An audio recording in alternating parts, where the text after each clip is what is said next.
اچھا یہ ارشاد بھٹی صاحب کی دریافت ہے, میں نے یہ کلپ نہیں دیکھا ہوا تھا. یہ بھٹی صاحب نے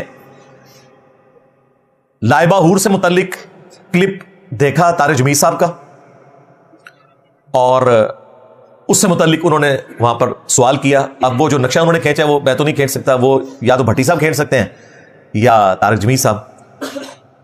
اس پہ طارق جمیل صاحب سے انہوں نے کیٹاگوریکلی پوچھا کہ کیا یہ نبی علیہ السلام کا فرمان ہے؟ طارق جمیل صاحب کا کانفیڈنس آسمانوں پہ ہے, کہتے ہیں ہاں نبی علیہ السلام نے فرمایا. توبہ توبہ توبہ توبہ استغفر اللہ. پھر انہوں نے پوچھا بخاری مسلم میں ہے؟ انہوں نے کہا جی کہ ساری حدیثیں کوئی بخاری مسلم میں تو نہیں ہوتی. اور بھائی پھر انہوں نے ساری جو کتابیں بتائی ہیں ابو داؤد, ترمذی, نسائی, ابن ماجہ, تو بھائی ان 6 کتابوں سے وہ لائبہ دریافت تو کرنی تھی نا. ان کو بھی پتا تھا وہاں کوئی نہیں لکھی ہوئی ہے, یہ صوفیوں کی کتابوں میں ہے یا ان محدثین کی کتابوں میں ہے جو صوفیوں سے متاثر تھے. اب اس کے آفٹر شاکس آ رہے تھے, ہر طرف لائبہ لائبہ ہو رہی تھی. طارق جمیل صاحب نے اگلے دن کلپ بنا دیا لائبہ کے اوپر, اور انہوں نے اپنے موبائل میں کہا کہ میں نے لائبہ جو ہے وہ ڈھونڈ لی ہے, اور وہ انہوں نے عربی میں پڑھ کے بتایا. اس کے باوجود طارق جمیل صاحب حفظہ اللہ کو توبہ کی توفیق نہیں ملی کہ جھوٹی روایت کو نبی علیہ السلام کی طرف منسوب کیا. جھوٹی روایت کو. پہلی بات ہے کہ لائبہ ورڈ تو کسی حدیث کے اندر آیا نہیں ہے, پہلا جھوٹ. اور جو یہ پبلک کے اندر لائبہ لکھا جاتا ہے نا, لام اور الف اور حمزہ اور با اور ہا, یہ تو عربی کا ورڈ بھی نہیں ہے, عربی سے ہی نکالنے کی کوشش کی گئی ہے. اس کا مطلب ہے پیاسی لڑکی, اور اگر عین سے لکھا جائے لاعبہ تو اس کا مطلب ہے کھیل کود کرنے والی لڑکی, وہ عربی کا لفظ ہے. لیکن حور نہ لائبہ ہے نہ لاعبہ ہے.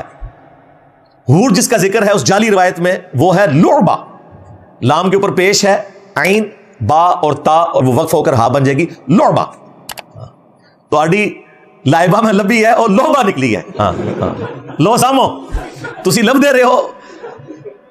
اب وہ حدیث پڑھ رہے ہیں اور عربی بھی اس کی غلط پڑھ رہے ہیں. میں عربی کی غلطی نہیں نکال رہا, ہو سکتا ہے لوگ کہیں جی غلطیاں نکال رہا ہے, کم از کم لفظ تو صحیح بتائے نا کہ یہ ورڈ موجود ہی نہیں ہے, وہ لعبہ ورڈ تھا. اور وہ جو روایت ہے وہ بھی جعلی روایت تھی. میں نے کم از کم 1 گھنٹہ لگایا اس کی پوری سند کو چیک کرنے کے اوپر. اس کے بعد مجھے کافی لوگوں نے ای میل بھی بھیجی, لیکن میں آلریڈی اس پہ کام کر چکا تھا. پہلے تو میں نے ڈھونڈنے کی کوشش کی کیونکہ انہوں نے کہا تھا کہ ابن قیم کی بک کے اندر سے میں نے یہ لیا ہے, تو میں نے وہ اب لائبہ لکھ رہا ہوں تو وہ تو نکلنا ہی نہیں تھا اس طریقے سے, ظاہر ہے. پھر طارق جمیل صاحب کی جب میں نے وہ عربی سنی تو میں نے اس کے الفاظ مکتبۃ الشاملہ میں ڈال کے وہ روایت نکالی, تو وہ 2 کتابوں میں نکلی. بیسیکلی وہ ایک ہی کتاب میں ہے, اسی سے ہی سب نے نقل کیا.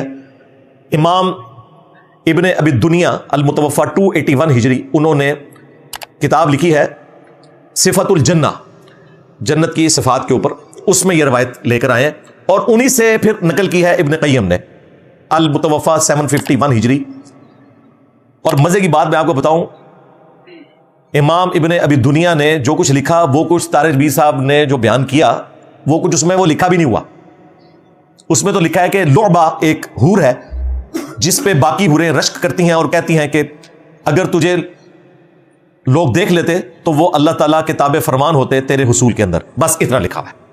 اور یہ بھی نبی علیہ السلام کا فرمان نہیں ہے, ابن مسعود کی طرف یہ قول منسوب کیا گیا ہے, نبی علیہ السلام کا فرمان نہیں ہے, یہ ابن مسعود کا قول ہے.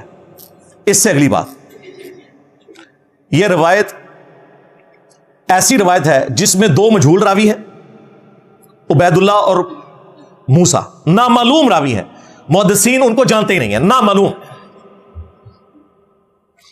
اور اس سے بڑی بات, ابن مسعود سے جو بندہ روایت بیان کر رہا ہے حسان بن عطیہ المتوفا 121 ہجری, اکثر محدثین کے نزدیک وہ تبع تابعی ہے. البتہ بعض نے اسے تابعی کہا, اور صرف ایک صحابی سے اس کی سماعت ہے, ابو امامہ باہلی سے, اور وہ بھی اس لیے کہ وہ 86 ہجری میں 106 سال کی عمر میں صحابی فوت ہوئے. وہ فوت کافی لیٹ ہوئے تھے تو ان کا زمانہ پایا ہے حسان نے. باقی حسان کی حدیثیں بخاری مسلم میں موجود ہیں, ابو داؤد ترمذی میں. یہ کبھی بھی کسی صحابی سے روایت نہیں کرتا, ہمیشہ بیچ میں کوئی بندہ ہوتا ہے کیونکہ اس کا زمانہ بعد کا ہے. اور ابن مسعود 33 ہجری میں فوت ہو گئے تھے حضرت عثمان کے دور میں, اس وقت حسان پیدا بھی نہیں ہوا تھا. لو سامو, منقطع روایت.